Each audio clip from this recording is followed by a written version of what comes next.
So you got the big horn at home and you haven't quite got the thing dialed in, it's always getting cold, your pizza pies suck, they're sticking to the bottom, or you're shopping these things and you want to see what it do, you're going to want to see this video.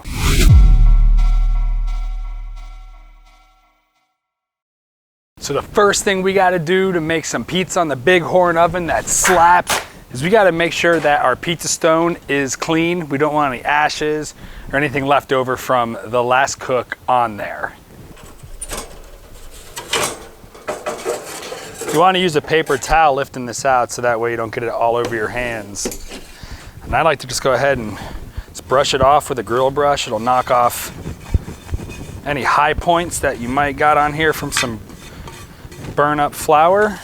I take a wet paper towel, go across it once, and she's good to go. We'll put her back in.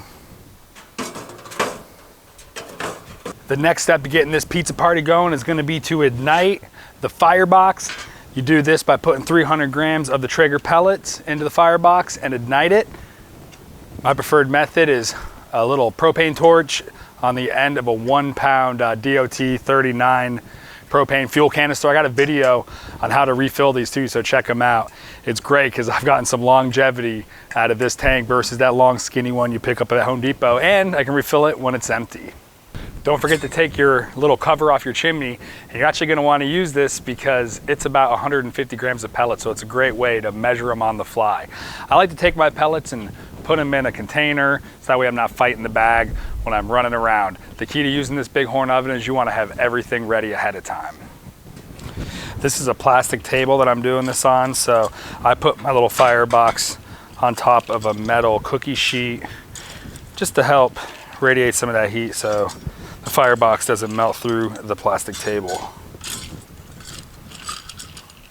300 grams is enough pellets to get the firebox loaded up to the top and just smooth it across with your hands. Something I find that's worked out really good for me is getting the top layer of pellets as evenly lit as you can on this initial light. This is going to make your firebox burn a lot more efficiently.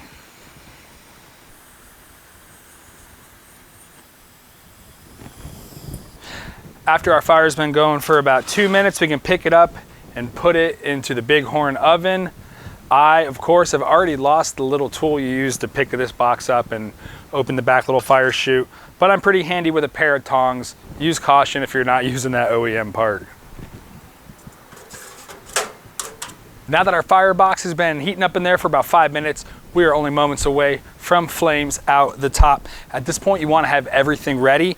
I have my dough out here with something like a cutting board or some kind of smooth surface that you can sanitize, so you're able to work your pie as you're putting several ones through the cooking process. So you want to keep this moving so that way you can be effective on the pellets, but also keep that oven as hot as it needs to be to make the best pizza possible.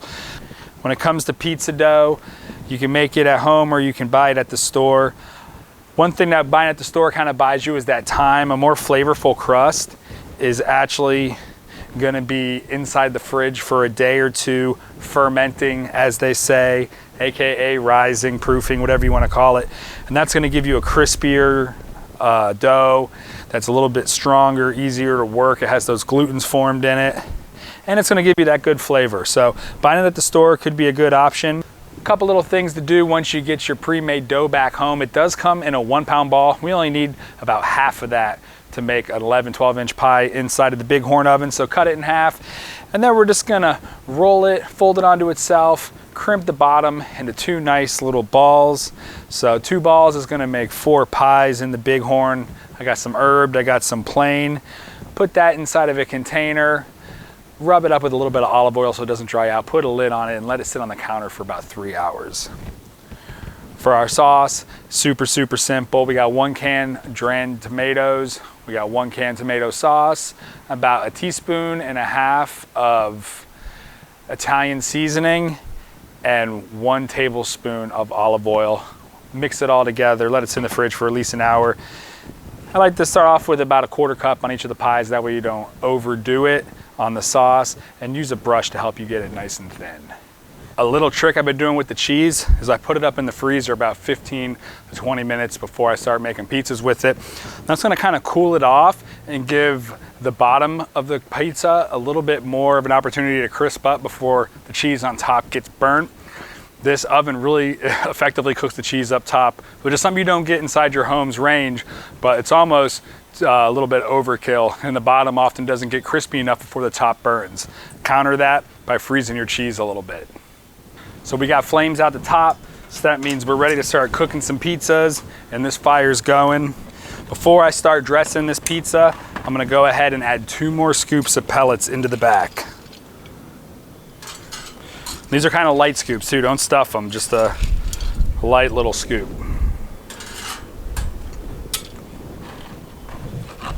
Now something that I've noticed is this could be really affected by the draft that's hitting it, and sometimes when you first put in those pellets, they might want to smoke and not really ignite.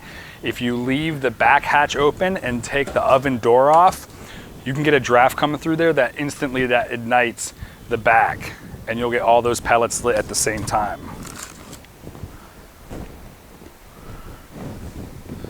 Bighorn has been running for about 6-7 minutes now.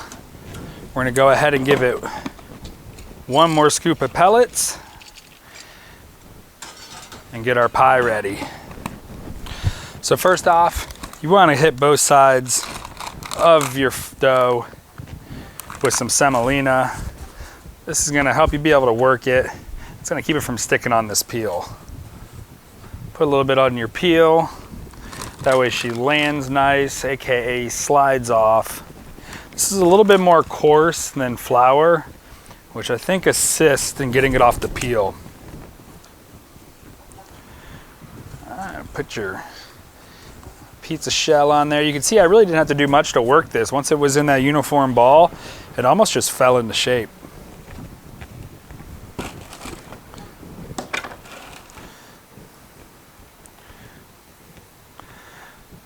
One scoop, maybe 1 more scoop. It's about a 1/2 cup, 120 milliliters of sauce. Got some nice big chunks, but also some liquid on there. You don't want to over cheese the pizza. You want to go as even as you can.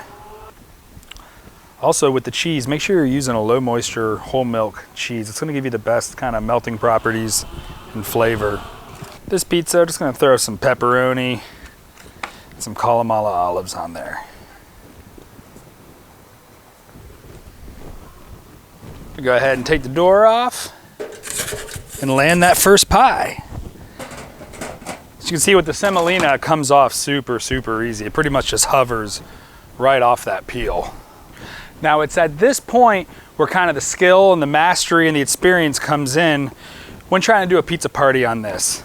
You want to have your next pizza dough here and ready to start getting stretched out while this one's cooking, because it's only going to take about 2 to 3 minutes for this pizza to cook. Don't try to stretch this crust out all at once, you know, stretch it a little, let it sit.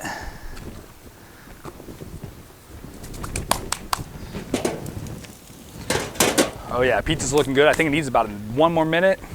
I think it'll be ready to pull out. Also, a second peel would make really easy work of this. Now when we do a pizza party at our house, we always got pizza boxes. Pick them up online, pick them up at your local restaurant supply store. Really super fun way to serve pizzas, and it's also pretty practical too, because you don't even need a cutting board. You can just cut the pizza right on this, and then even store the leftovers, bring it to a party, whatever. Definitely worth the 60 cents or whatever this pizza box cost.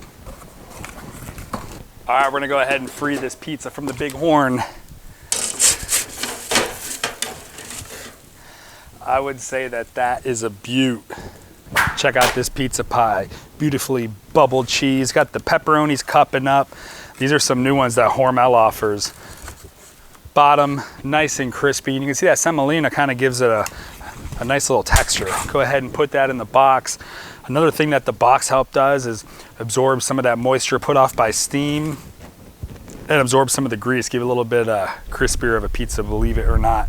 Go ahead and close this box, let it sit for a minute or two before we cut it. Let's get on to that next pie. As soon as you get that first pie out, it's time to get another scoop into the big horn.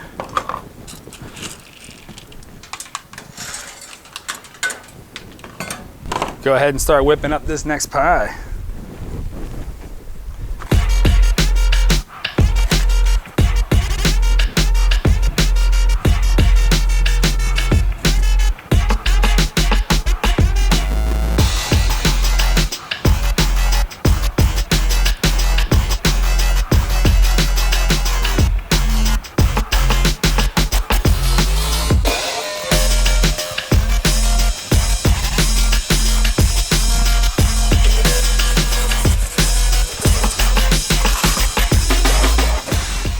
One thing to remember when doing the backyard pizza party thing with the big horn, don't get so fixated on time, setting a timer, how long has the pizza been in there. Just kind of go off what it looks like. You know what you're going for. So don't go too long without checking on it, but don't check it too much. You want to keep it nice and hot in here. I go for at least a minute and a half, 2 minutes before I go checking it. Sometimes I'll rotate it, sometimes I won't. It depends on how it's burning. But if you follow this scheme of adding 1 scoop of pellets every time you take the previous pizza out, that fire will be kicking again by the time the next pizza goes in, as long as you have everything staged and ready. Now this is gonna be my last pie, so I'm gonna take this one out and it's gonna be good to go, but you could essentially do this until you run out of pellets. So go ahead and ignite your pellets, and then once it gets burning with the initial 300 grams, you're gonna add 200 grams more. Let those cook in there for another 6-7 minutes, and that's gonna preheat the oven, get it really, really hot on the inside. At which point, you can just add pellets 150 grams at a time, right after you take one pizza out, before you put the next one in.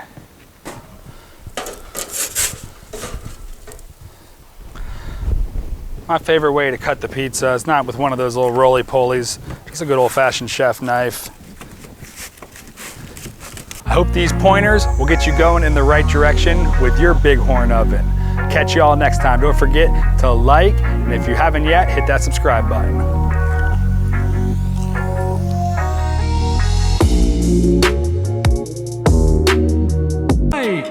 Comment.